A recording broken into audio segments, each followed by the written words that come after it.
அவளுமே உன்னாத்ம வாஞ்சையுமாய் இருப்பாள். அவள் என்றுமே ஒரு போதும் மறவாமலே புவி மீது காத்திடுவாள்.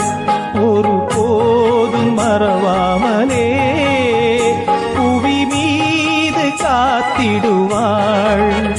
புகழ்வாய் மனமே, இசைப்பாய் கானமழை.